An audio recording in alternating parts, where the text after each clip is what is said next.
Ya, hola, estamos en la clase de Deep Learning. Lo que vamos a hacer hoy día es vamos a salirnos un poco del tema más como de, vamos a irnos un poquito más general. Vamos a hablar de cosas que tienen que ver más con la práctica de hacer redes neuronales, más que con las redes neuronales mismas. Y vamos a tratar de ver dos conceptos particulares. Uno que se llama generalización, y otro que se llama regularización.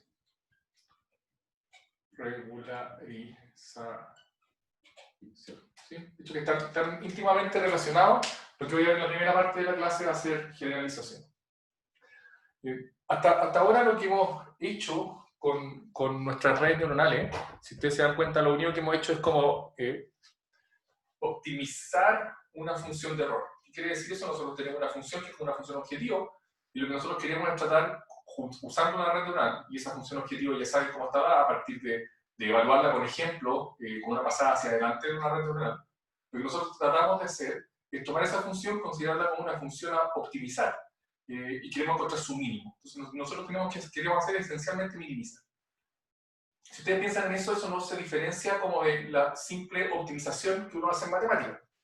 Pero en general, en Machine Learning, más allá de Deep Learning en particular, nosotros no solo queremos hacer optimización, sino que queremos hacer otra cosa. De hecho, lo que realmente nos importa es lo siguiente. Si me entienden esto, yo creo que van a saber para dónde vamos a ir durante la clase. ¿Sí?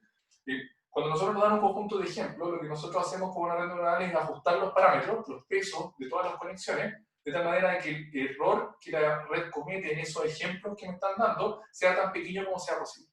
Pero lo que realmente nosotros queremos, realmente, es que nosotros después queremos usar esa red, o ese modelo de Machine Learning, en nuestro caso esa red, la queremos usar para clasificar ejemplos que la red no vio durante el entrenamiento. Entonces, realmente a nosotros no nos interesa solamente disminuir como o sea, de hecho, lo que realmente queremos, después voy a decir como qué cosas no nos interesan más o menos, pero lo que realmente queremos es que la red, en un ejemplo nuevo, digamos un ejemplo cualquiera, como yo voy a la naturaleza y saco un ejemplo al azar, lo que a mí me gustaría es que la red tenga un error bajo en ese ejemplo, en el ejemplo nuevo. ¿Sí? Entonces, el concepto se llama generalización. ¿Qué significa eso? Que si bien yo entreno a mi red en cierto conjunto de datos y el error lo estoy tratando de disminuir en ese conjunto de datos, lo que a mí me gustaría es que el error en los ejemplos que no ha visto la red también sea pequeño. ¿Sí? Eso se llama el error de generalización. Error de generalización. Generalización. ¿Ya? El error de generalización no lo voy a escribir. De hecho, en esta clase no voy a escribir mucho porque les dejé unos apuntes que ustedes pueden bajar. De hecho, si los bajaron, pueden ir a la parte que dice aspectos prácticos de entrenamiento de redes neuronales, y eso es lo que estoy viendo ahora. El error de generalización es como el valor esperado del error que la red va a cometer sobre datos nuevos que yo le estoy pasando. ¿Sí? Entonces, eso es lo primero. Antes de seguir con esto, lo que quiero hacer es como un paréntesis práctico. ¿Ya? ¿Por qué es práctico? Porque cuando nosotros entrenamos una red neuronal y decidimos una función de error, yo ya les dije que la función de error que vamos a usar en general va a ser la entropía cruzada cuando yo esté mirando esto como una distribución de probabilidad, así cuando esté clasificando. Sin embargo, el error como entropía cruzada realmente posiblemente no me dice mucho de qué es lo que está pasando realmente en la práctica. ¿Sí? Entonces, en general, cuando yo estoy entrenando una red neuronal o cualquier modelo de Machine Learning, yo voy a tener un error que tiene que tener buenas propiedades para poder ajustar los parámetros, que es el error de entrenamiento y que va a ser cross-entropy en nuestro caso. Pero además sería bueno tener, de hecho, lo necesitamos, tener una métrica. La métrica no necesariamente es distinta al error, pero la métrica es algo que es más natural para mí para entender de qué tan bien o tan mal lo está haciendo la red de la red. ¿Sí? Entonces, el error típicamente cross-entropy es una multiplicación de probabilidades por el logaritmo de uno partido por la otra probabilidad. Si me dicen el error es 0.45, no me dice nada. ¿Sí? Me dice muy poco. En cambio, la métrica nosotros debiéramos elegirla para que nos diga alto, así como algo naturalmente. ¿Sí? Entonces, típicamente la métrica más estándar es el porcentaje de acierto. ¿Qué significa eso? De todas las clasificaciones que tuvo que hacer la red o mi modelo, ¿cuántas de ellas las clasificó correctamente sobre el total de las que tuvo que hacer? Entonces tengo el porcentaje de acierto en ese caso, sería como la cantidad de clasificaciones correctas partido por el total de las clasificaciones que intentó. Obviamente ahí podríamos, uno menos eso sería un error, pero estaría asociado a la métrica. ¿Ya? Entonces, tenemos dos cosas y es muy importante que no se confundan con eso. Siempre vamos a tener una función de error para optimizar, que va a ser cross entropy, porque viene del estimador de máxima de la similitud a los parámetros, y además vamos a tener una métrica.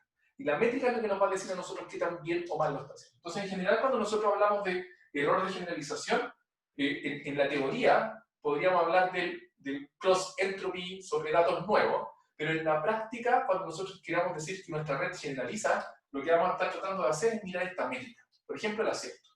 Ahora, hay un montón de otras métricas. De hecho, cualquiera de ustedes que ya ha pasado por un curso de data mining o de machine learning sabe que simplemente crear el acierto puede ser muy penca, digamos, si es que las clases están desbalanceadas, si tengo multiclases, si tengo problemas de un tipo, si tengo problemas de regresión, etc.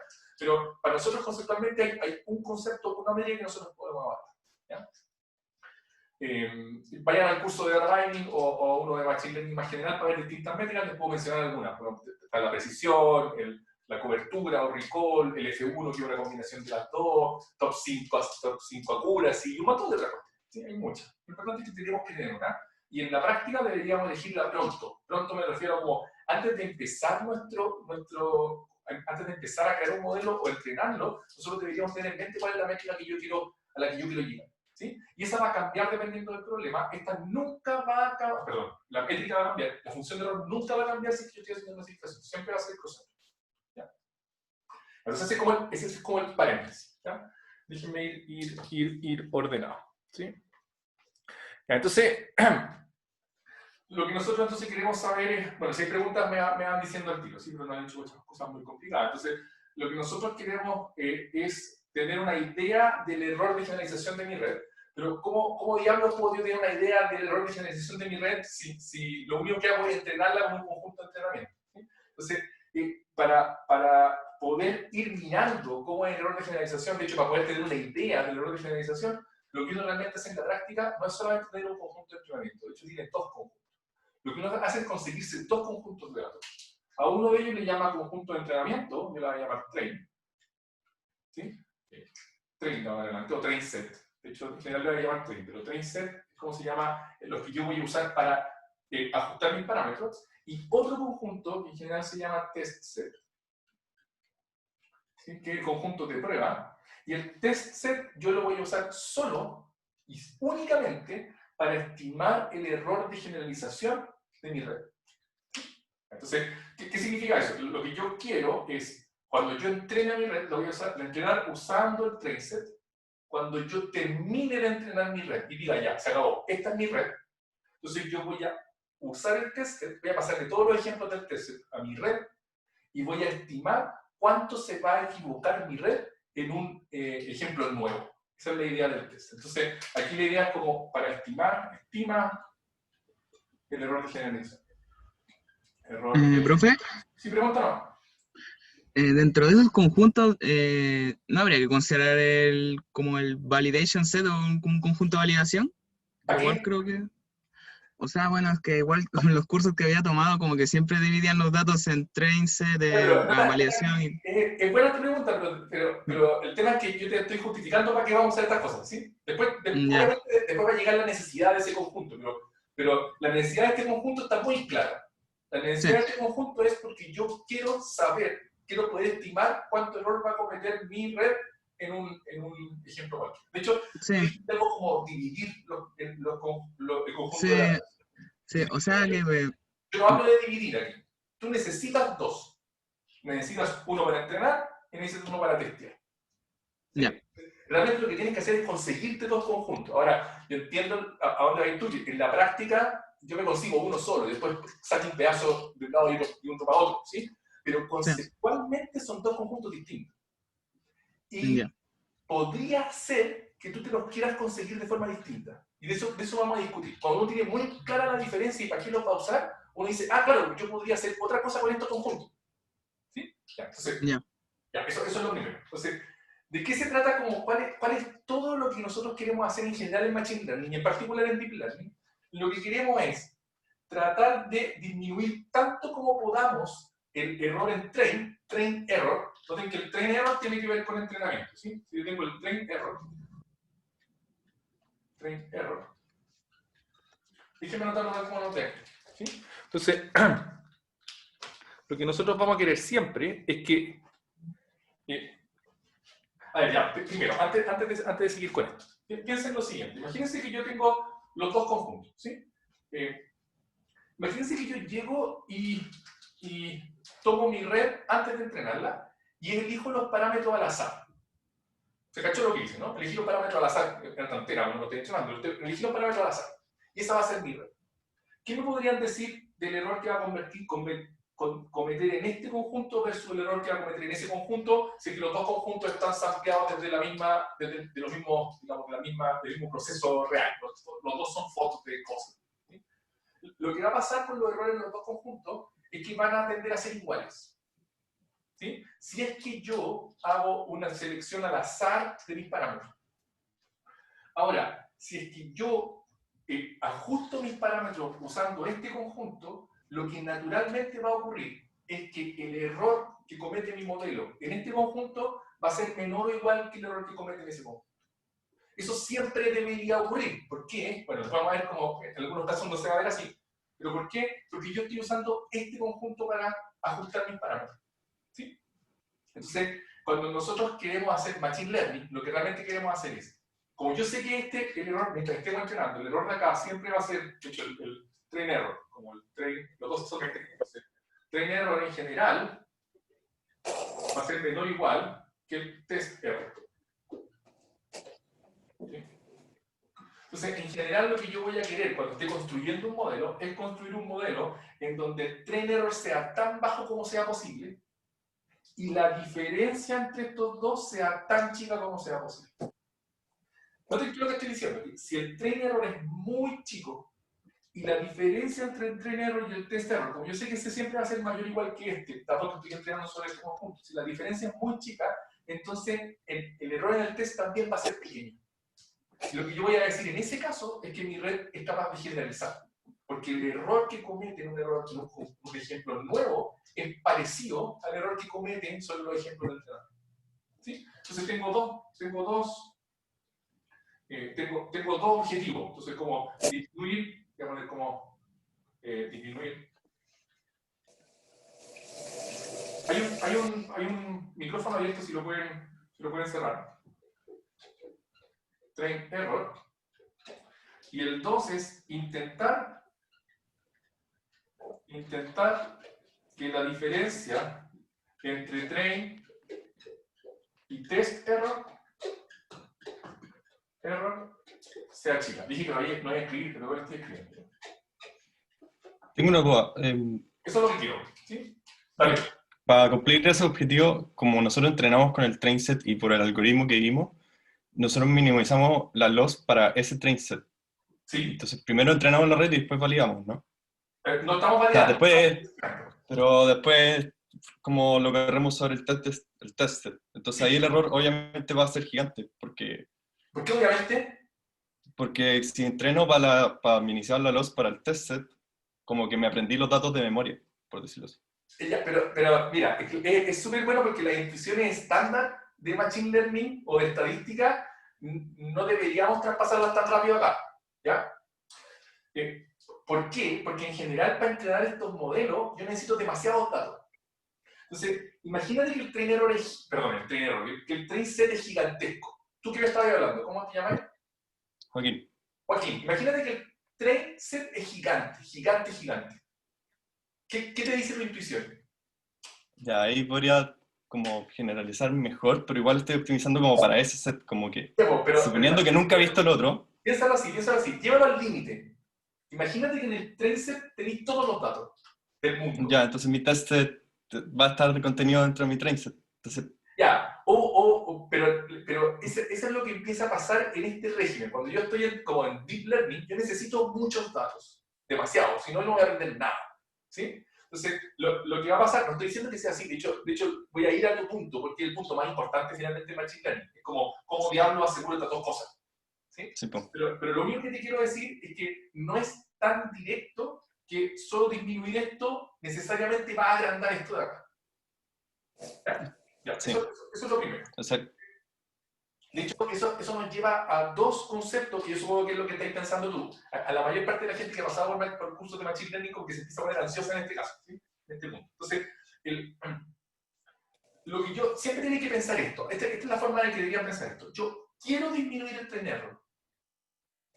Nunca deberían ustedes decir, no, sabes que no lo quiero disminuir tanto. No. Siempre quieren disminuirlo. ¿Ya? Siempre. Pero tengo la otra fuerza que viene por el otro lado, que yo además quiero intentar que la diferencia entre los dos sea chica. ¿Ya? Y eso nos lleva a dos conceptos que son importantes.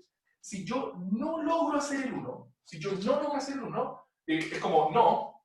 Si yo no logro hacer el 1, estoy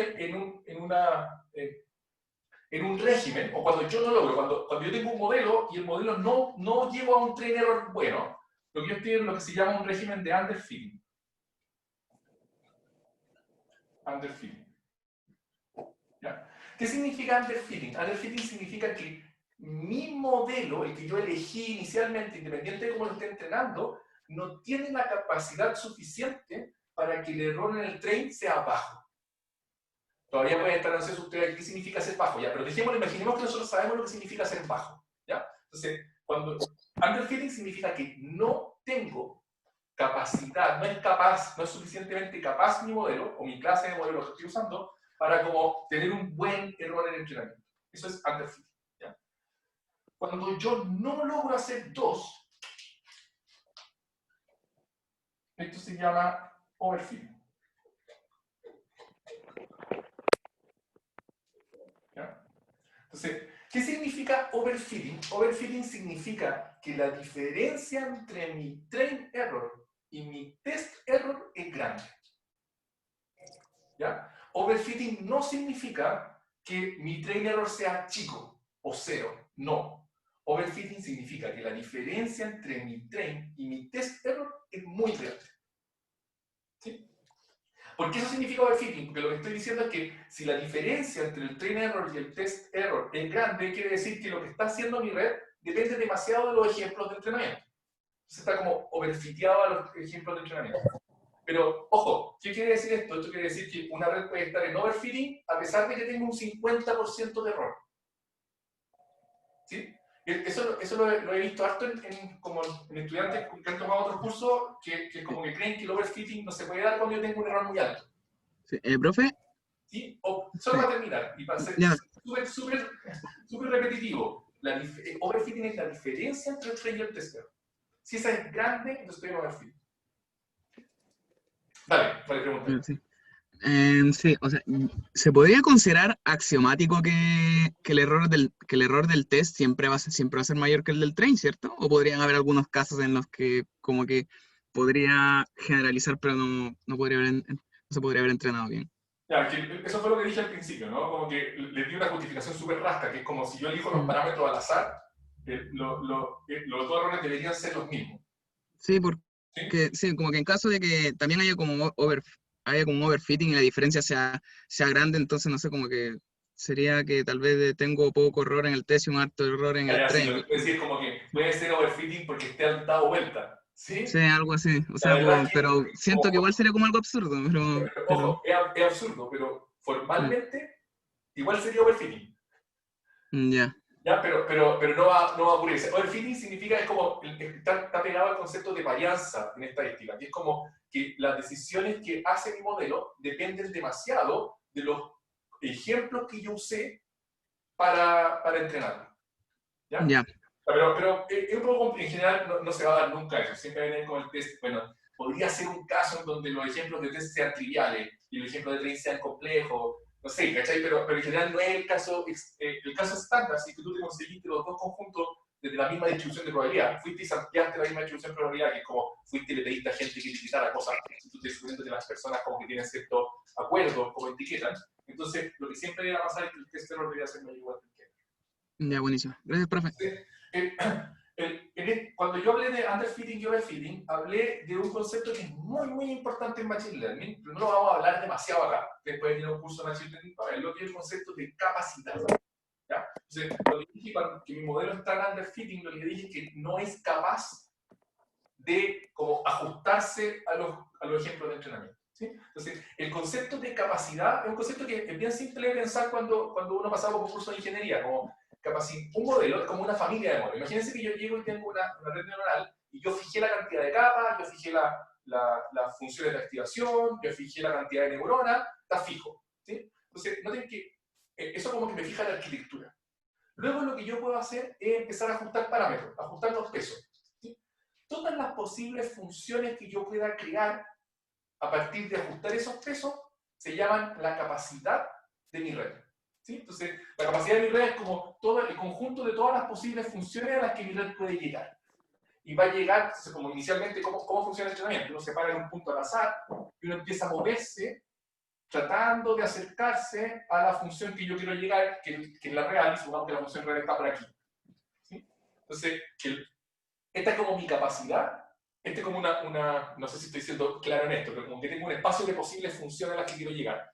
En este como dibujo, esta mancha que está acá, son todas las funciones que podría calcular mi red a partir de ajustar los parámetros, y lo que yo hago es tratar de buscar dentro de todo este conjunto cuál es la que está más cerca de idealmente, cuál es la que está más cerca de la función más bacana, ¿sí? que es la que yo quiero encontrar, que no sé cuál es, y lo hago a partir de los datos. ¿Sí? Entonces, capacidad tiene que ver con este conjunto de aquí.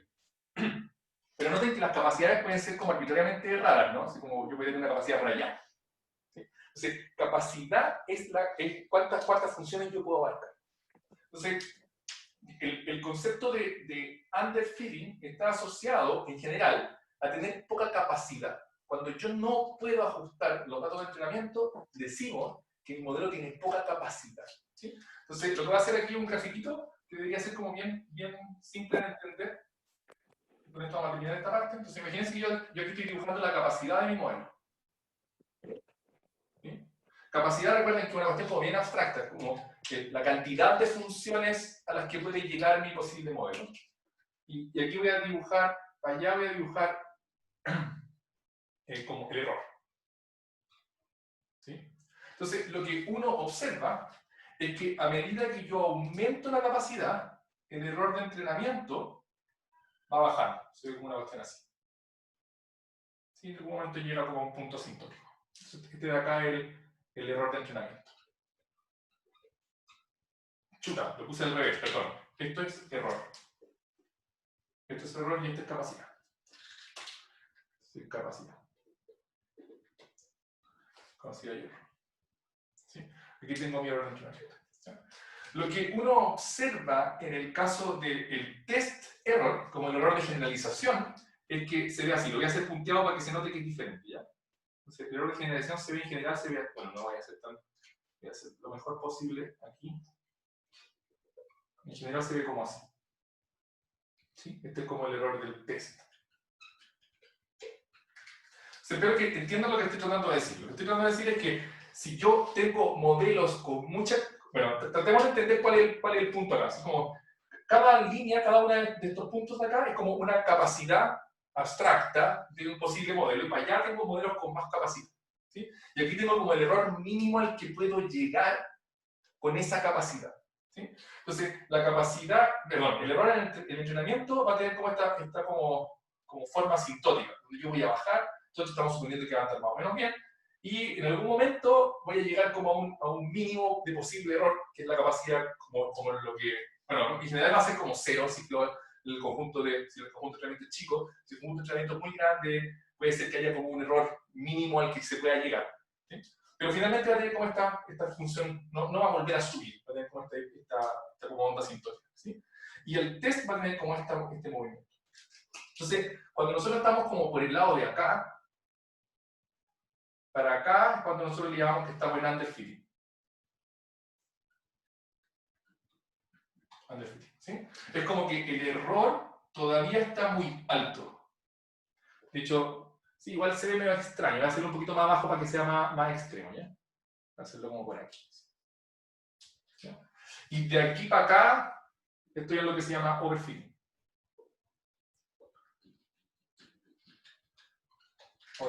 ¿Sí? Entonces, realmente como esta como barra de aquí es lo que uno podría decir como la capacidad justa que necesito para resolver bien mi problema. ¿Qué significa? Que tengo como bajo error de entrenamiento, y la diferencia entre el error de entrenamiento y el error de test no es muy alta. De hecho, esto es lo que se llama de aquí, de acá es lo que se llama el gap de generalización. Voy a escribirlo así. Generalization gap. Entonces, en general, cuando nosotros queremos como movernos entre estos dos, tratar de disminuir el train error y tratar de intentar que la diferencia sea chica, lo que generalmente vamos a tratar de estar haciendo es como encontrando la capacidad correcta. ¿Sí? Es súper raro lo que estoy diciendo, porque no sabemos cuál es la capacidad, solo sabemos que hay una capacidad, si es que este dibujo es correcto, hay una capacidad que es como el punto sweet point, ¿sí? Como el punto dulce en donde nosotros vamos a poder, deberíamos tratar de buscar modelos que tengan esta capacidad, porque se van a comportar bien. Entonces, aquí es donde viene la pregunta que me habían hecho antes. Si en general, ¿cómo se usa esto? En general, yo solamente voy a entrenar con el train, y una vez que yo termine el entrenamiento y diga, este es el modelo que quiero usar, el test set lo puedo usar solamente para estimar cuándo se va a equivocar fuera. Pero yo no debería usar jamás el conjunto de test, el conjunto de prueba, para decidir nada respecto de mi modelo.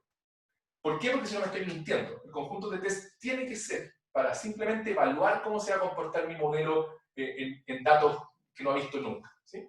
Entonces, si lo que nosotros tenemos que hacer es como empezar a regular la capacidad, bueno, primero, discutamos un poco de esto. O sea, discutamos, yo puedo decirlo si alguno quiere meter la cuchara, es como, ¿qué cosas regulan la capacidad en una red neuronal? Dígame algo y después voy yo metiendo otras cosas. ¿Cómo puedo aumentar la capacidad de mi red? Aumentando el número de épocas, o sea, como pasándolo por la Pero misma eso aumenta la capacidad. patch. Es buena tu observación. Si yo uso más épocas, ¿aumento la capacidad? ¿Qué significa capacidad? Recuerda que capacidad son como todas las funciones a las que puede llegar mi red. ¿Sí? O más neuronas. Ya, partamos por las que son como más evidentes, ¿sí? Debería ser evidente que si yo le pongo más capas, debería poder cubrir más posibles funciones. ¿Sí? Entonces, la cantidad de capas sí como que gobierna la capacidad de una red. La cantidad de neuronas por capa también gobierna la capacidad. Si yo le pongo más neuronas en cada capa, debería ser capaz de cubrir más posibles funciones. ¿Sí? ¿Alguna otra cosa?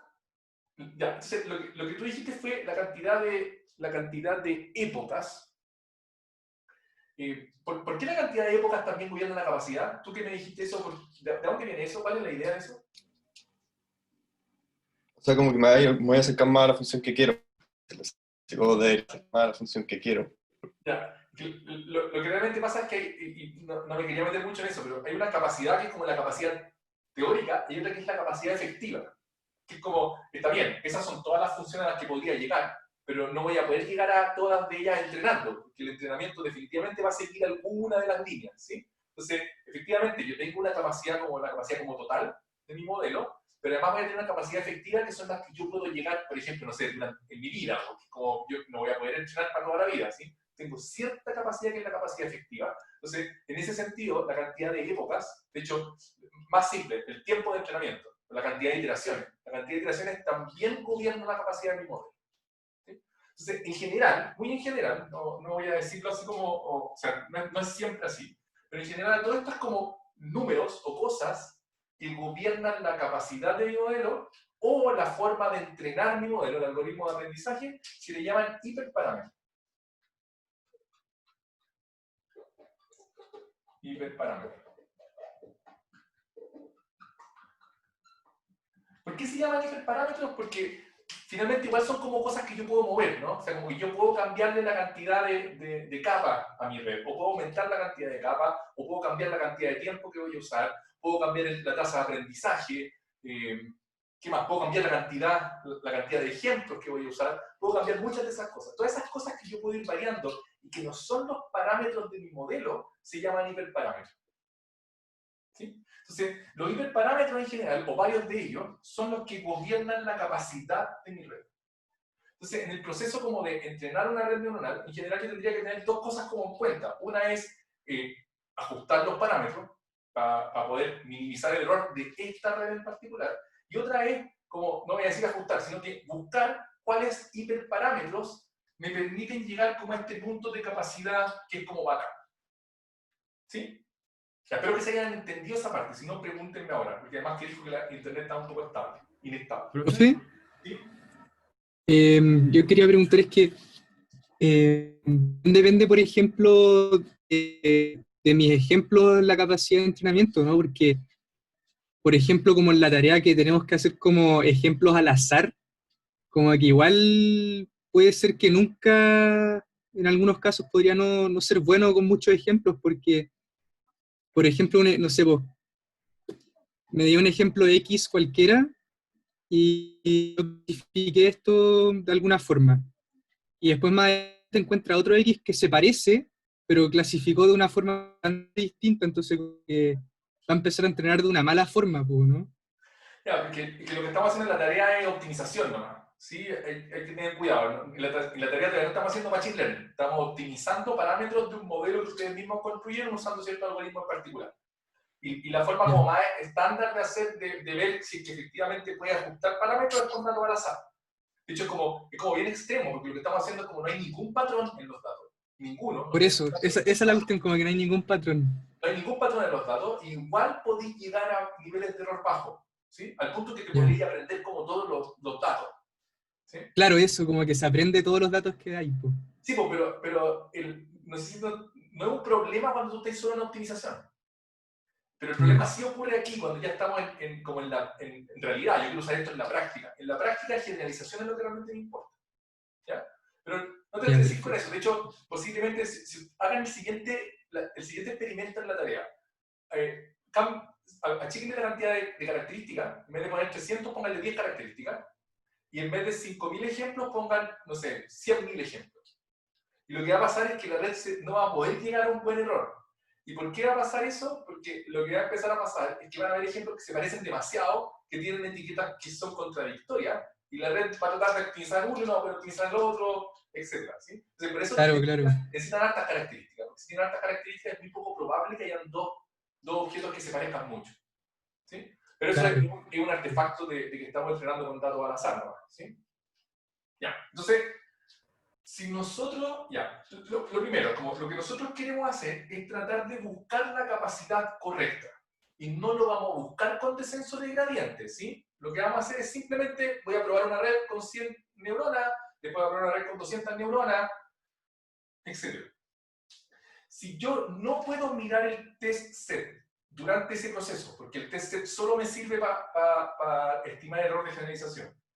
Si yo mirara el train set y usar el train set para tratar de buscar la capacidad correcta, lo que voy a hacer es siempre aumentar más capacidad. ¿Están todos de acuerdo, no? Porque mientras más capacidad, menos error voy a tener. ¿Sí? Entonces, en general, yo no puedo usar el train set para encontrar cuál es la capacidad correcta. No puedo.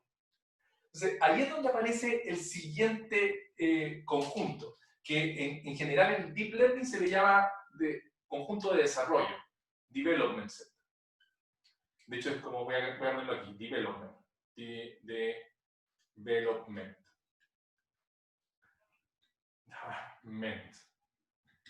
El conjunto de desarrollo o conjunto de validación. Validation es como el nombre estándar en data mining, ¿sí? o en machine learning estándar. Pero en general, en deep learning, y eso es para que no se confundan, muchas veces ustedes en los papers o en los blogs van a encontrar esto como dev set, que es el conjunto de desarrollo. ¿Ya? Entonces, lo que yo necesito realmente son tres conjuntos. Este de acá lo voy a dejar siempre guardado bajo llave, no lo voy a usar nunca. De hecho, una de las gracias, bueno, ya, primero, lo voy a dejar guardado, no lo voy a usar jamás. Y los que yo voy a estar usando van a ser estos dos. Estos de acá los voy a estar usando para ajustar mis parámetros y estos de acá los voy a estar usando para buscar una capacidad correcta. ¿Qué significa eso? Que yo voy a entrenar aquí y voy a mirar ahí qué tan bien o mal está. De hecho, lo que va a tener como otra línea, ¿no?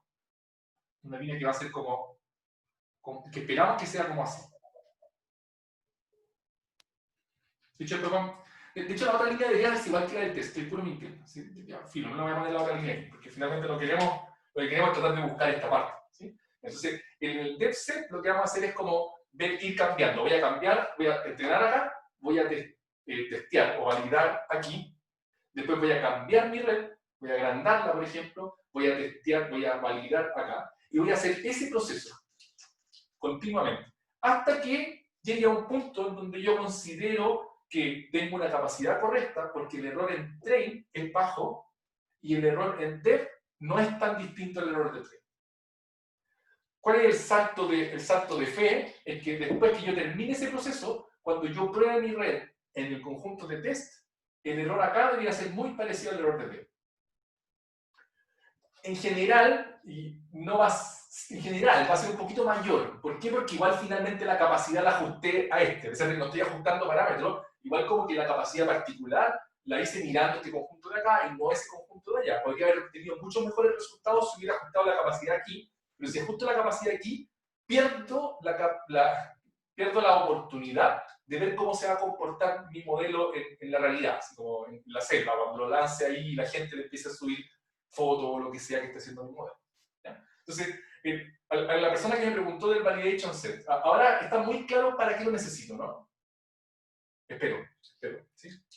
Entonces, lo necesito como mnemotécnicamente.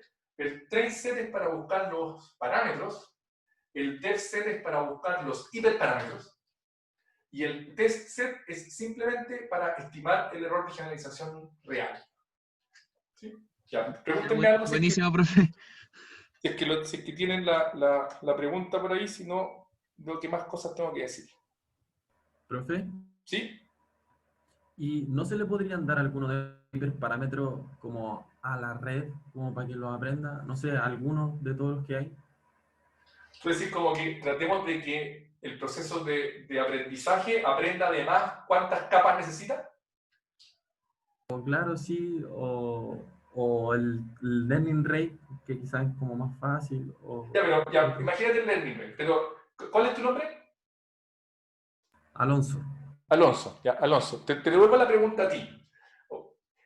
Imagínate que el learning rate fuera otro parámetro. ¿Se acuerdan que nuestros parámetros son teta, cierto? Entonces imagínate que teta, además de todos los parámetros que tiene, no sé, W1, B1, hasta UC, tiene el learning rate.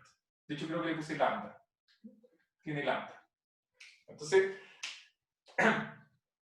nota que estamos más o menos fritos. ¿Por qué? Porque nosotros, no es que estemos más o menos fritos, pero ¿cuál es el proceso? Se me olvidó tu nombre, Alonso. ¿Cuál es el proceso, Alonso, que nosotros necesitamos para poder saber cómo mover esos parámetros? Yo voy a responder. Si el proceso que nosotros necesitamos construir una función de error que me dice cuánto error estoy cometiendo con respecto a mis parámetros. ¿Sí? Entonces, en ese caso, si tú quisieras poder ajustar el learning rate junto con la red, lo que debería además decir es cuánto es el error que estáis cometiendo dependiendo del learning rate que elegiste. ¿Te das cuenta, Alonso? Ya creo que sí lo veo. Ya, entonces el problema es que, ¿cómo diablos vaya a meter el learning rate dentro de eso? ¿Cómo ha sido un error? ¿Dónde está el cross entropy aquí para el learning rate? ¿Cachai que el learning rate está como en otro nivel? No es igual que los hiperparámetros. O sea, los hiperparámetros efectivamente tú los usás para una predicción. Eso te permite sacar un error que después más encima podéis derivar con respecto a los parámetros. ¿Cachai? Aquí el primer problema conceptual que voy a tener es que tendréis que tener como un error que depende del learning rate. Y luego ese error tendréis que ser capaz de derivarlo con respecto al learning rate. Entonces, la cuestión se vuelve mucho más complicada, porque ¿cómo sabéis tú que el learning rate 0,01 es mejor que el 0,02? Alonso, ¿cómo podéis saber tú que es mejor o peor? Te estoy preguntando en la práctica, ¿no? ¿Ya? En la práctica. Imagínate que yo te doy dos learning rates, 0,01 y 0,02. ¿Qué tenéis que hacer tú para cachar cuál de los dos es mejor? Claro, como que habría que primero pasar como por todo un entrenamiento de los parámetros normales y después habría que evaluar qué tan bueno o malo es. ¿Cachai? Claro, como que se complejiza así. Tenía el primer problema, que es un problema como un problema computacional, de eficiencia. Solamente, ¿cachai? Que para evaluar el error de la red ya teníamos un problema de eficiencia, que teníamos que pasar todos los ejemplos. Pero nota que para evaluar cómo el learning rate afecta al error, no solo tendrías que pasar todos los ejemplos, sino que tendrías que pasar los ejemplos varias veces y hacer varias veces descenso de gradiente, y recién ahí podrías decir, ya, así está afectando. Pero todavía te falta, ya, imagínate que tú fueras en Google y tenías un supercomputador que te permite hacer eso. Todavía te faltaría tener eso como una función que pudierais derivar para saber para dónde mover el learning rate. ¿Cachai? Y eso sí que no se puede. Porque lo que tú puedes ver después, si que así un par de fórmulas, te das cuenta que cómo incide el learning rate con respecto a tu error, o a este como super error, no va a ser una función que va a poder ser derivable. Y una vez que la función no es derivable, está escrito, no podía usar descenso de gradiente, no podía usar backpropagation. ¿Sí? Entonces, lo que tú sí podrías hacer, que eso está como un poquito más de moda recién desde el año pasado, es que tú podrías tener como un metaproceso de entrenamiento de estos hiperparámetros, pero que no puede ser por descenso de gradiente ni por backpropagation. Tiene que ser por otro método. ¿Sí?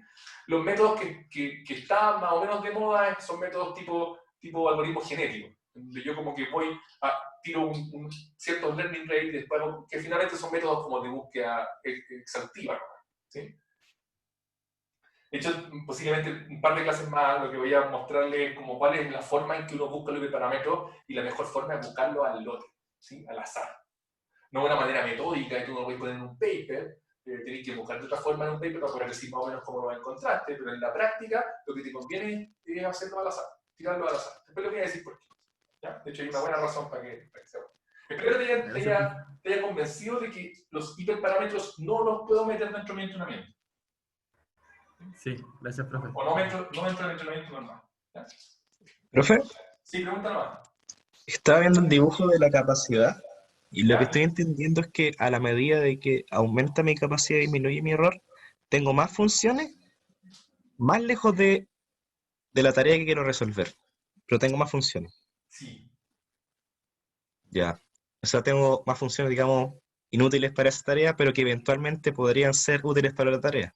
O sea, que lo que tengo son más capacidad de llegar a funciones en donde el train error es bajo y que son diferentes a la función que yo realmente quiero llegar, que es la que es la que es real, digamos, la del test. Claro. Sí, sí. Típicamente, cuando uno se lo muestra dentro en un curso de Machine Learning estándar, uno típicamente pone como varios puntos y quiere ajustar un polinomio. Lo que uno hace es que si el polinomio es lineal, o sea, si es una línea, se ajusta de cierta forma. Si es cuadrático, lo voy a ajustar así. Si tenéis, no sé, grado 100, lo que podría hacer es pasar por todos los puntos y te ajustaste exactamente a todos los puntos, pero el proceso detrás puede ser mucho más simple. ¿Se entiende? O sea, profe, que eventualmente una de esas funciones podría ser, por ejemplo, la solución a una tarea distinta a esta, pero que lo solucione súper bien. Sí, Pero no lo sabemos. no sabí. ¿Cachai? Y tu forma de saberlo, o sea, tu forma como de tratar de saberlo, es a partir de este conjunto de test. Entonces, si estáis lejos, por eso yo decía que recién el compañero que me había preguntado antes, como que decía como que igual no quiero que la red sea muy grande, no me acuerdo qué es lo que decía, como que no le gustaría que esta cuestión, no me acuerdo qué fue lo que dijo, como que el train error fuera muy bajo, pero realmente es que imagínate que tú le chuntaste, o sea, que tu train error es bajo y tu test error es igual que el train error. Bacán, ojalá que el test error sea más bajo. ¿Sí? De hecho, me voy a cambiar un poco, pero hay harta gente que está mostrando que en las redes neuronales esta cuestión realmente no se da. ¿Sí? Como que está eliminando esta como intuición que siempre se va hacia arriba cuando la capacidad es más alta, y la cuestión tiene como una vuelta y después baja de nuevo. ¿Sí? Les puedo dejar esos papers que hacen como los primeros approaches de por qué realmente las redes que son demasiado grandes y que tienen demasiada capacidad, y cualquier persona de estadística diría, pero estáis locos, ¿cómo voy a estar ajustando 10 millones de parámetros a 100.000 datos? No tiene ningún sentido. ¿Sí? Igual funciona. Y lo que está pasando es que realmente esta forma que les estoy mostrando, incluso esto, está viene como del learning theory más estándar, ¿sí? de la teoría de aprendizaje más estándar, y con redes neuronales realmente no tenemos muy buena teoría todavía. ¿Sí? Pero eso es una bola aparte. ¿Ya? Entonces, déjenme ver qué es lo que les quería decir. Ya. En general, como la receta, yo no les voy a decir que siempre sigan esto en la práctica, pero como la receta generalmente es la siguiente, cuando yo quiero resolver un problema usando Deep Learning. Primero me preocupo de este problema. primero me preocupo de disminuir el train error. ¿Qué significa eso? Que lo que hago es aumentar capacidad hasta que llego a un train error razonable. Una vez, y solo una vez que llegué a un train error razonable, entonces recién empiezo a ver como la diferencia entre el train y el dev. Y lo que trato de hacer en general es como eso. Primer paso, trato de evitar el underfitting. Trato de no tener underfitting. Eso quiere decir aumento de capacidad. Una vez que yo sé que no tengo underfitting, veo qué pasa con el dev set. Y ahí la pregunta es si es que tengo overfitting o no. Si no tengo overfitting, o sea, si el error en el dev set es igual parecido al del train, estoy listo y se acabó mi problema. No sigo. Si estoy en overfitting, que quiere decir que la diferencia entre el error del dev y el error del train es alta, entonces lo que tengo que hacer es tratar de cambiar algún hiperparámetro que no aumente la capacidad. Porque lo que yo sé es que si aumento la capacidad, lo que va a pasar es que voy a seguir aumentando esa brecha. Se trata de cambiar un hiperparámetro que no aumente capacidad. Típicamente lo que voy a hacer es como acortar capacidad. ¿Sí? Pero independiente de eso, de hecho lo que más se usa hoy día es que lo que voy a hacer es aplicar regularización, que es lo que vamos a empezar a ver ahora en 5 minutos. ¿Ya? Pero lo único que quiero decir es que primero me dedico a evitar el underfitting, que en términos simples, lo van a encontrar por ahí si lo leen en algún blog, lo primero que hago es hacer overfitting, que es como evito el underfitting sin importar que la diferencia sea grande. Una vez que logro llegar a un bajo train error, entonces ahora miro la diferencia y trato de cambiar hiperparámetros que no aumentan capacidad. Típicamente los hiperparámetros que no aumentan capacidad son la cantidad de ejemplos, o sea, lo que más me conviene es ir a buscar más ejemplos. ¿Sí? Si estoy en overfitting, voy a buscar más ejemplos, si es que pudiera hacerlo. De hecho, vamos a ver con algunas técnicas de regularización que hay como algunos truquitos para hacerlo. ¿Ya?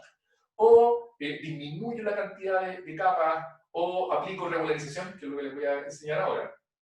Y luego empiezo en el paso 1 además. O sea, lo que voy a hacer de nuevo es testear si es que estoy en underfitting o no. Quiere decir que si el train error se echó a perder, si el train error subió mucho, entonces vuelvo a tratar de bajar el train error.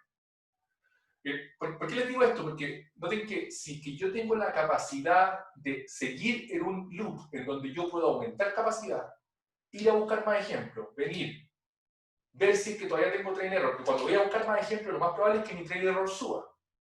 ¿Sí?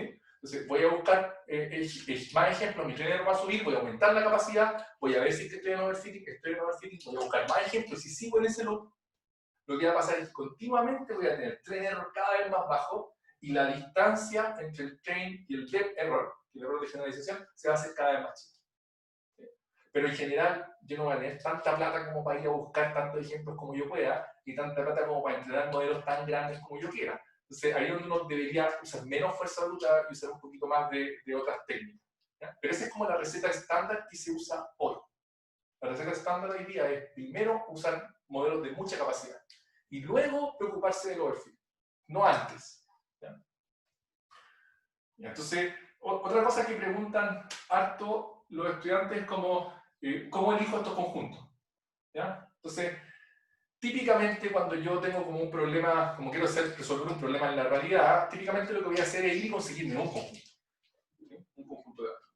Entonces, finalmente, desde este conjunto de datos, que tengo que crear estos tres. ¿Sí? Entonces, típicamente lo que voy a hacer es dividir esto en tres pedazos.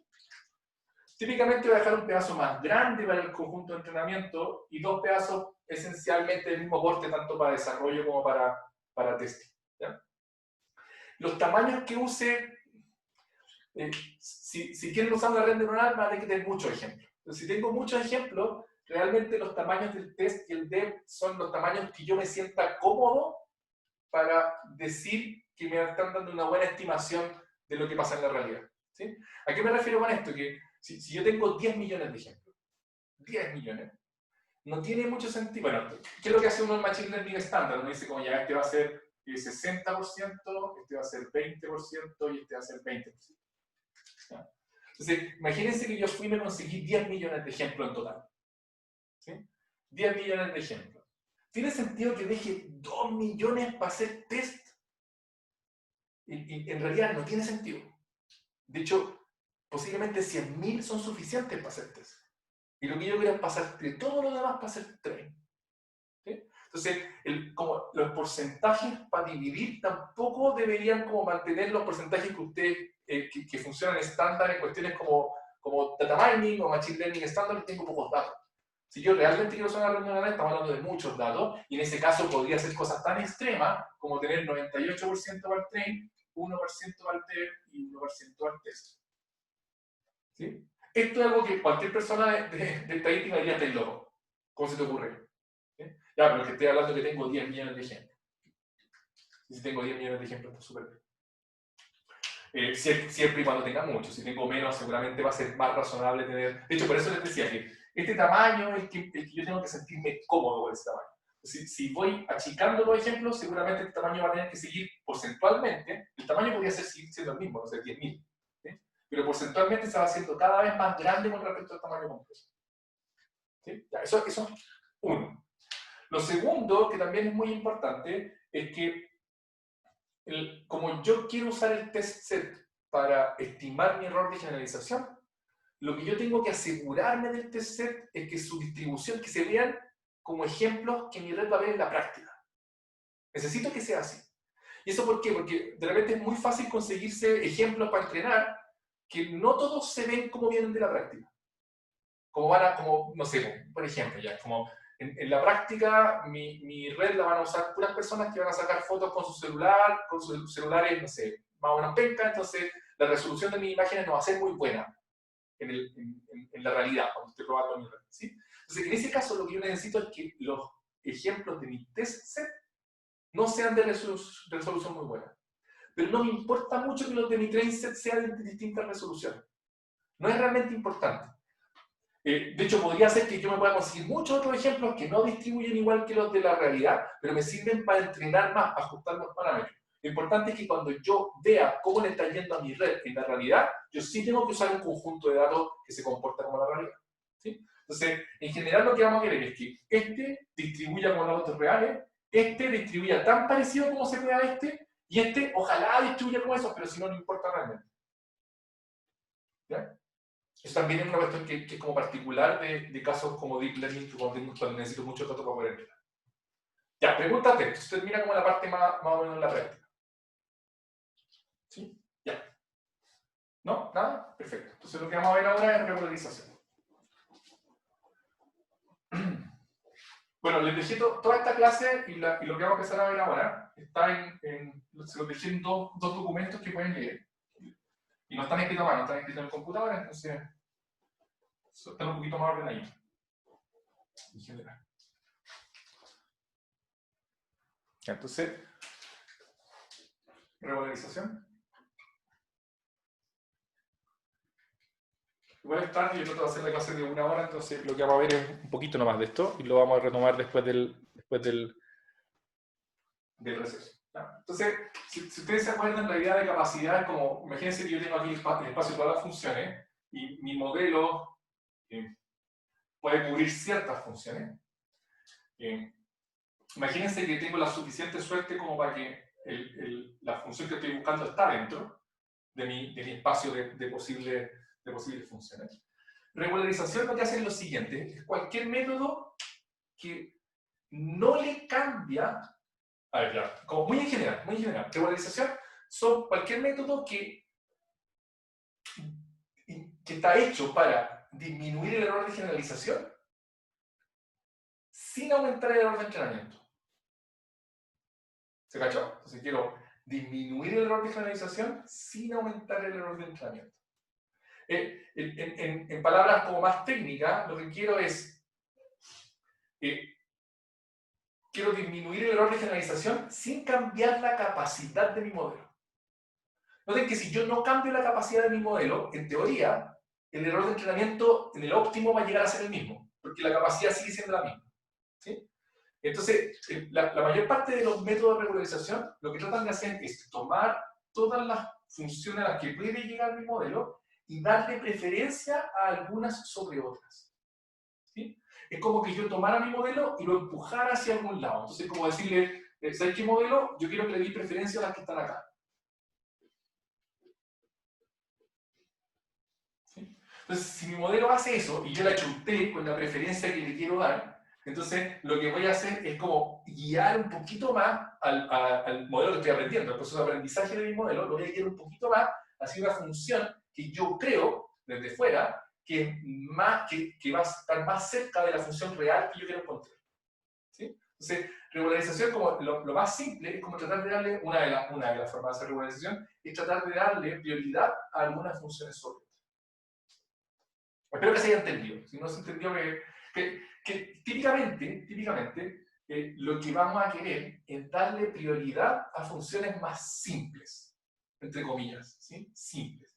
Y esto está motivado por como, no sé si conocen la navaja de Occam. La navaja de Occam dice como que si yo tengo dos razones, o sea, dos explicaciones para el mismo fenómeno, y las dos explicaciones explican perfecto el mismo fenómeno, yo me quiero quedar con la que tiene menos suposiciones.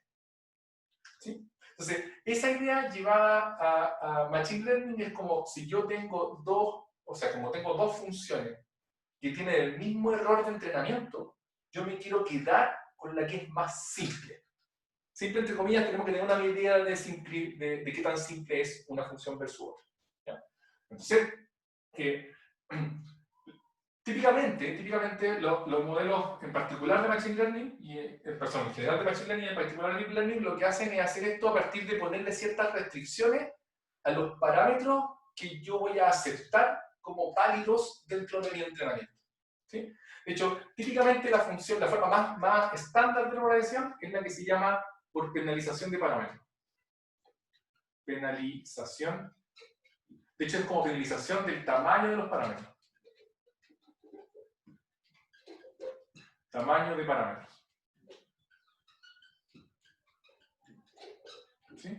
¿Cuál es la idea? La idea es que yo voy a tratar de empujar a mi modelo a que aprenda o que termine con una solución en donde los valores de los parámetros son tan pequeños como se puede hacer.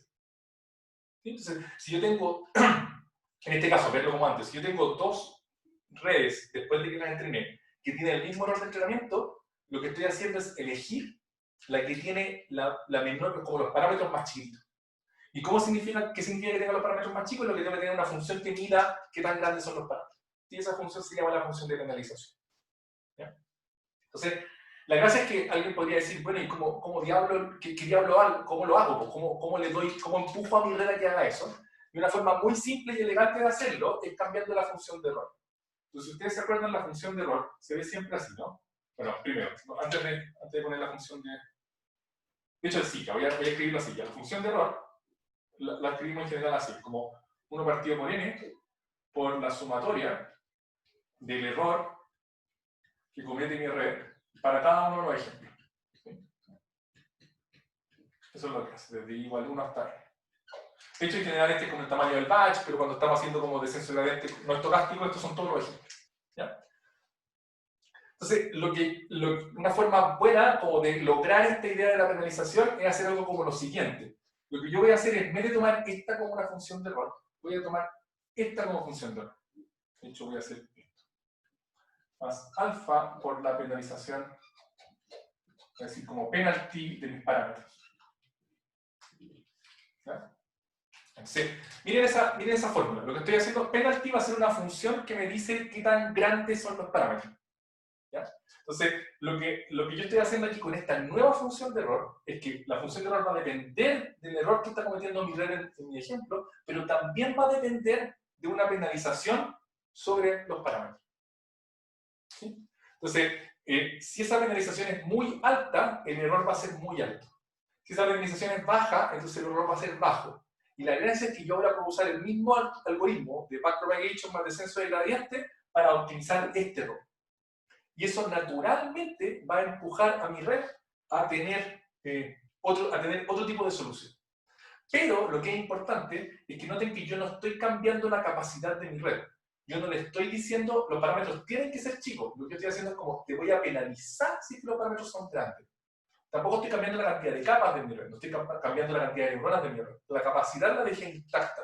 Lo único que estoy haciendo es estoy dando preferencia a alguna función. ¿Sí? ¿La pregunta de esto? Ojo que es un L', no es un L nuevo. O sea, perdón, no es el mismo delante. Esto de acá es como el L anterior. ¿Sí? Entonces, todo lo que importa ahora es que ya lo esto de acá. ¿Sí? Entonces, dependiendo de la función que yo elija ahí, van a haber distintos tipos de regularizaciones por penalización de parámetros. La más estándar es la que se llama la L2. L2 regularización, o regularización L2. Voy a ponerle L2. ¿Ya? L2 es un término técnico porque la función de penalty, noten que estos de acá son todos mis parámetros. Recuerden que mis parámetros son esto, ¿no? Tengo como W1, B1 hasta U y C. ¿Ya? Entonces, en la penalización L2, lo que voy a tener es que la función de penalty va a ser esta. Voy a ponerle así como penalty L2 va a ser esta. Lo que voy a tener es un medio por esta suma. Voy a tomar todos los parámetros que son conexiones, no los vallas, y lo que voy a aplicarle es una función, y ya les voy a decir lo que es, a cada uno de estas matrices. ¿Ya? Donde eso de ahí es lo que se llama la norma L2 de la matriz, o la norma Frobenius de la matriz, no sé, un nombre fancy, pero es súper simple. La norma de una matriz 2 es simplemente la suma de todos sus valores al cuadrado. Voy a escribirlo así en la notación que tenemos. O sea, tomo la matriz, la multiplico punto a punto por ella misma, y lo que hago después es sumar todos esos valores. Todos. Esa es la norma L2 de la matriz. Ojo, una cuestión bien importante, que no voy a considerar los bias. Hay una razón bien clara para que no considero los bias, pero por ahora olvidémonos de eso y miremos la penalización. ¿Ya? ¿Profe? Sí, pregúntame. Y me perdí un momento. ¿El penalty L2? ¿Qué era el L2? L2 es simplemente el nombre de esta norma. De hecho, es una forma de decir qué tan grande es la matriz. ¿Sí? Entonces, la norma L2 es tomar la suma de los cuadrados. Penalty L2, entonces, es una de las funciones de penalty que podríamos usar. Sí, de hecho, después vamos a ver la penalty L1, si queréis, que es simplemente la suma de todos los valores. ¿Ya? Y ¿cachai? Que va a tener como L3, hay una que se llama el infinito. Pero a lo que voy es que finalmente todas siguen el mismo concepto. El concepto es que yo quiero penalizar los parámetros en la función de error. ¿Estamos? Entonces, lo que quiero mostrarles es que alguien podría decir, bueno, si ustedes están haciendo la tarea ya, de hecho deberían estarla haciendo, o terminándola, lo que podría decir es lo siguiente: escucha, profe, ya hicimos todas las derivadas para L, y ahora me acabáis de cambiar L por L'. Como quería pegar un tiro, ¿sí? Porque ahora tengo que hacer todas las derivadas para L' para poder hacer más propagation aquí.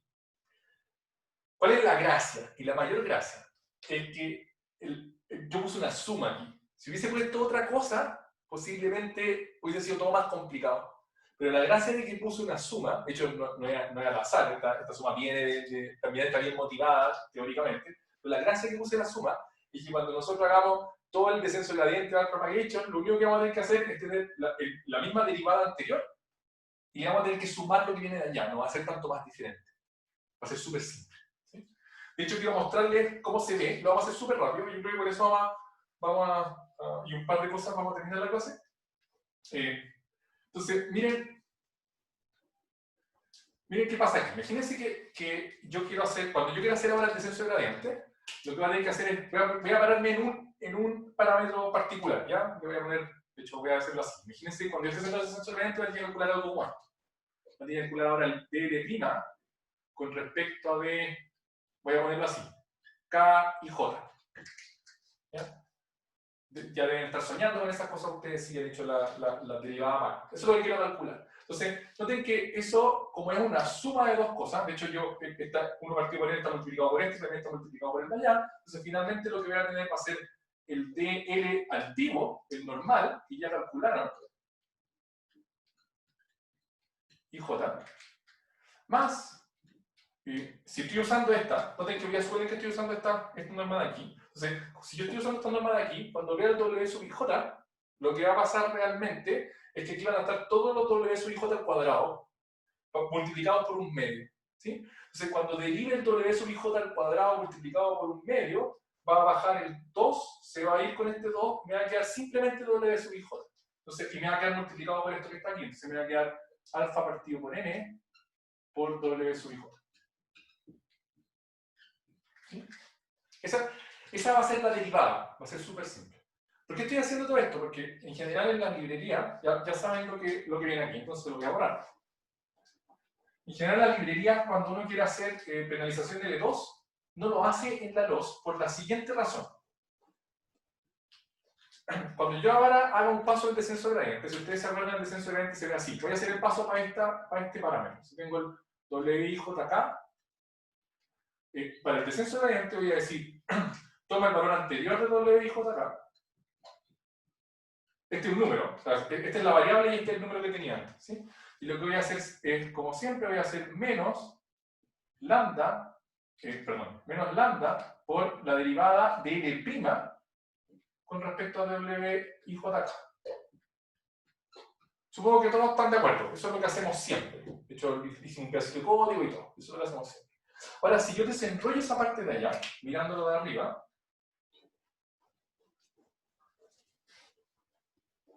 lo que va a pasar va a ser lo siguiente. Si ustedes desenrollan eso, lo que me va a quedar WIJ K. Este me va a seguir quedando como WIJK. Esto de acá se va a transformar en eso por eso. Entonces me va a quedar menos lambda por DL a DWIJK. Voy a poner un menos aquí, porque este menos se va a ir con ese más de ahí. Entonces me va a quedar menos lambda por alfa partido por n por WIJK. Entonces yo podría reordenar todo esto y dejarlo así. Y aquí es donde viene la cuestión como que se pone más interesante. Esto realmente se ve así, se ve como 1 menos beta. Ese beta es exactamente este número. ¿Ya? Se ve como 1 menos beta por WIJ menos lambda por DL a DWIJ. ¿Ya? Entonces, miren esta fórmula de aquí. ¿Cómo puedo interpretar yo esta fórmula ahora? Noten que en la fórmula del descenso de gradiente yo la interpretaba así. Me paro en un punto, miro la derivada de la función de error y me muevo un pasito, que era como esto, ¿no? Me paro en un punto, miro la derivada de la función de error y me muevo un poquitito en la dirección contraria a la derivada, o del gradiente. ¿Ya? Noten lo que hago aquí. Me paro en un punto, pero no me paro en el punto anterior, me paro en un punto un poquito más chico. ¿Sí? Si ustedes miran este número en general va a ser menor que 1. Entonces, lo que voy a hacer es pararme en un punto un poquito más chico para WIJ. Es como, no me paro en el mismo punto, sino que disminuyo el valor de ese punto y luego me muevo en la dirección de la derivada del punto anterior. ¿Sí? Entonces, ¿cuál va a ser el efecto de este paso? El efecto de este paso es que, independiente para dónde se mueva la derivada, yo siempre, en cada paso, voy a tratar de hacer el parámetro un poco más chico. Cada paso del descenso gradiente va a tratar de checar el parámetro, checar el parámetro. A pesar de que la derivada puede tratar de hacerlo aumentar. Pero incluso si la derivada lo hace aumentar, el paso del descenso gradiente va a tratar de achicarlo. ¿Sí? Espero que todos lo estén viendo. ¿Ya? Entonces, en general, cuando usted, y eso de hecho, cualquier persona que no haya visto esto como en detalle, se puede confundir, porque cuando uno ve la penalización L2 para regularizar una red neuronal, muchas librerías la tienen implementada dentro del descenso de gradiente, no dentro de la función de error. Es como que la función de error sigue siendo cross entropy, no tengo cross entropy más normal L2, no, sigue siendo cross entropy, pero en el descenso de gradiente yo le paso este parámetro que me dice cuánto voy a ir achicando. ¿Sí? De hecho, esto de aquí, en general no se usa como ese alfa en la librería, se usa el beta, ¿no? como un hiperparámetro. Este es el hiperparámetro de regularización L2. Hiperparámetro de regularización L2.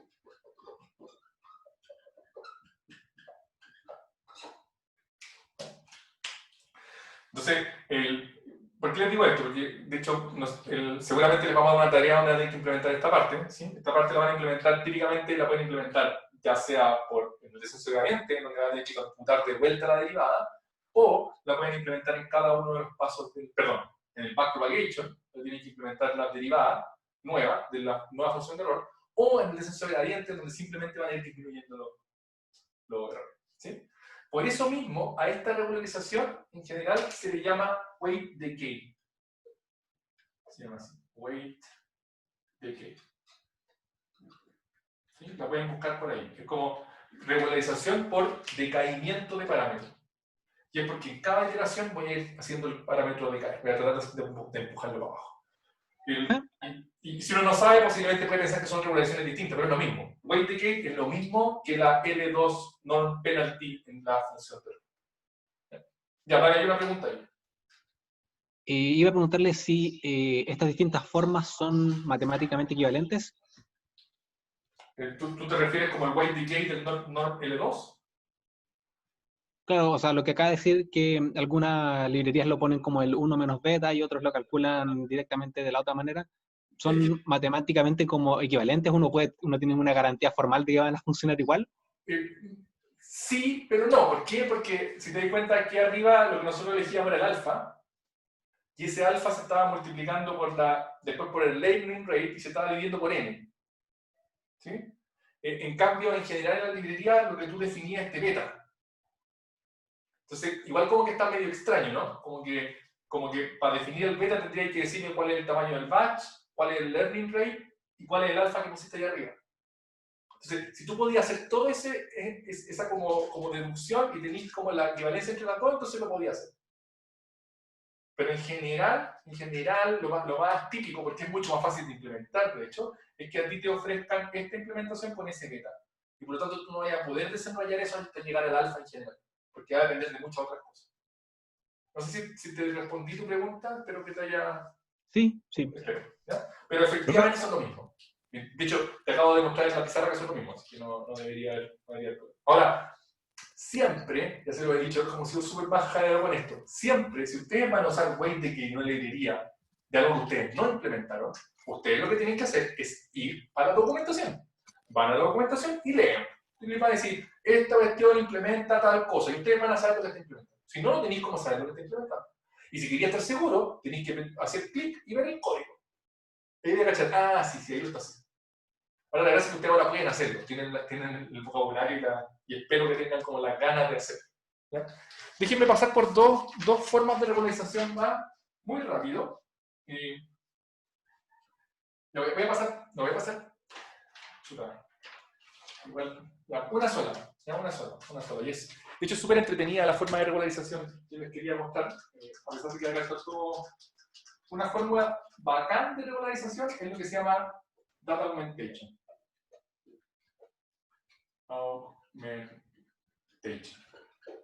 Si se acuerdan, lo que yo les dije era como, si yo puedo ir a buscar más datos, bacán. Entonces, siempre ir a buscar más datos etiquetados es genial, pues me va a dar buenos resultados, porque voy a tener más datos de entrenamiento. No estoy cambiando la capacidad. Posiblemente mi train error suba un poquito, porque si no estoy dispuesto a entrenarlo demasiado y tengo muchos más datos, igual va a ser más difícil. ¿Qué significa data augmentation? No significa que yo voy a ir a gastar mi plata y ir a buscar nuevos datos, sino que de alguna manera me las ingenio para, desde mis propios datos, generar más datos de entrenamiento. ¿Sí? Entonces, en ese caso es una cuestión como es como más como una artesanía, ¿sí? Es simplemente que de alguna manera a algún ingeniero o ingeniera se le ocurre y dice, oye, mira, yo podría hacer esto con los datos y voy a tener muchos más datos. ¿Sí? No sé si a alguno de ustedes se le ocurre qué podría hacer con los datos, un ejemplo. ¿Podría ser una foto que le cambie la resolución al mínimo? Por ejemplo, yo podría tener una foto y le podría cambiar la resolución, ¿sí? Pero imagínate que yo tengo una foto y estoy tratando de chequear si la foto tiene o no tiene datos. ¿Qué podría hacer con la foto en vez de cambiar la resolución? ¿Dividirla en partes? Pero si la divido en partes, puedo eliminar el dato. ¿Colocarle ruido? Sí, colocar ruido es una buena idea, pero algo más simple. Rotarla. Podría agarrar la foto y hacer listo, ¿no? O sea, tomo la foto y la roto verticalmente. ¿Deja de ser un gato? Por ninguna parte, sigue siendo un gato. Entonces, noten que solo haciendo eso, aumenté mi capacidad al doble. ¿Ya? Otras cosas que se hacen que son muy estándar es lo que se llama el random crop, que es como que yo le corto pedacitos así como unos pedazos de alguno de los bordes.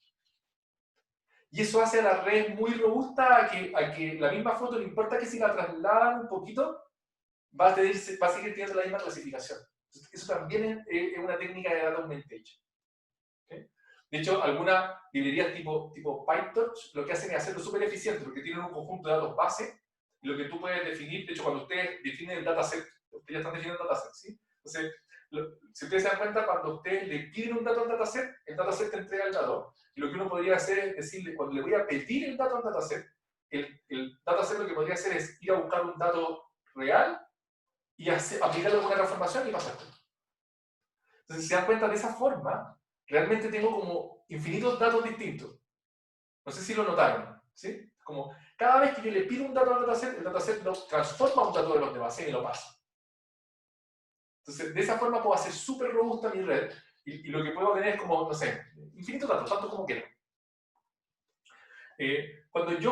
Cuando alguien se encuentra con estas técnicas de data augmentation y encuentra una eficiente, entonces como que tiene ganado el problema, ¿sí? Como bacán, porque ahora puedo generar datos todos los que quiera. ¿Sí? Por ejemplo, imagínense que ustedes están haciendo un corrector de ortografía. ¿Cómo pueden generar datos sintéticos para eso?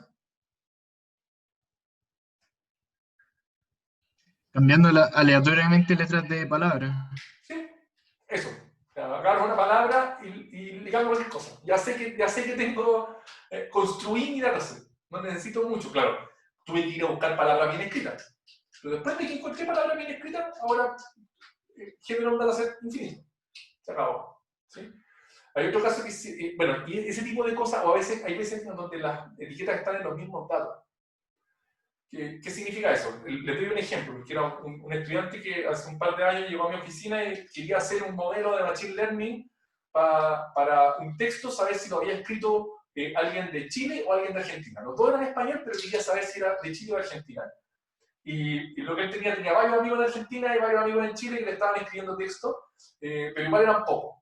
Entonces, lo que se le ocurrió, de hecho, ahí discutiendo, yo le dije, oye, pero mira, tú podrías hacer lo siguiente, podrías ir a Twitter y ver todos los usuarios que tienen como en su usuario, dicen que están en Argentina, y lo que dicen que están en Chile, y bájate los tweets de ellos, pues ya vienen etiquetados. Tú sabés que se vienen de Argentina, tú sabés que se vienen de Chile, están escribiendo en argentino, en español argentino, tú estás escribiendo en español chileno. Te ha acabado tu problema. Tení prácticamente infinitos datos. ¿Ya? Pero para eso uno tiene que ingeniársela. Si te das cuenta, no tiene que ver con descensurabilidad ni algoritmo, tiene que ver con simplemente cómo me la ingenio para tener más datos.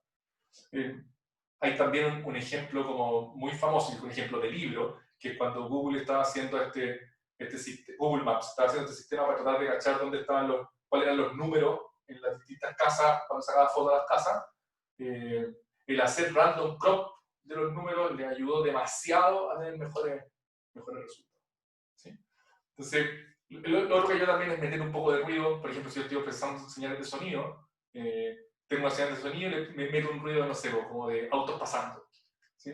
Tengo otro donde le meto ruido de pajaritos, o le meto ruido nomás. ¿Sí? Y ahí genero un montón de datos y hago el aprendizaje bastante más robusto. ¿Sí? Entonces, ese es un método de regulación bacán, es como súper entretenido y deberíamos usarlo cada vez que podemos usarlo. Lo que sí, no deberíamos... Ya, sí, eso. Ya, sí. Eso es lo que les quería decir. Hay un par de cosas más que es como... Podríamos discutirle, igual la voy a dejar grabada para los que no quieren, para los que no pudieron venir, o los que se quieren quedar, o no se quieren quedar y se tienen que ir. Un par de cosas que siempre me preguntan así como en la práctica, como, ¿por qué diablos tengo tres conjuntos? Como train, dev y test. ¿Sí? ¿Por qué no uso uno nomás de esto? O tal vez podría tener todo esto entrenando y dejar como solo, usar uno solo de ellos. De hecho, en la práctica en general, mucha gente no usa estos tres. Usa dos nomás. Usa como train y dev. Y de esa forma tiene más datos para entrenar. ¿Sí? No es recomendable si yo quiero hacerlo bien serio. Si lo quiero hacer para mí, para mi aplicación, o para la empresa en la que estoy trabajando, posiblemente sea una buena decisión, pero no quiero perder datos de entrenamiento. ¿Sí? Pero si yo quiero hacerlo para compararme con otros algoritmos de Machine Learning, yo debería hacerlo de manera como ordenada. De hecho, si usted, no sé si alguno de ustedes ha participado en algunas como competencias de Machine Learning, en las competencias de Machine Learning está muy clara la separación, porque el test set no lo tienen. O sea, ustedes saben que existe ese test set, pero no se los pasan. Y ustedes les pasan estos dos conjuntos. Entonces, en ese caso está muy clara esa separación y ustedes no pueden usar ese para hacer nada y tienen que usar estos dos. Y después la persona que está organizando la competencia lo testea allá. ¿Sí? O a veces te los pasa al final y tú tienes que darle los resultados, pero en ese caso está como muy clara la diferencia. También cuando hay como benchmark estándar y uno escribe un paper, ahí también está bien hecha la diferencia.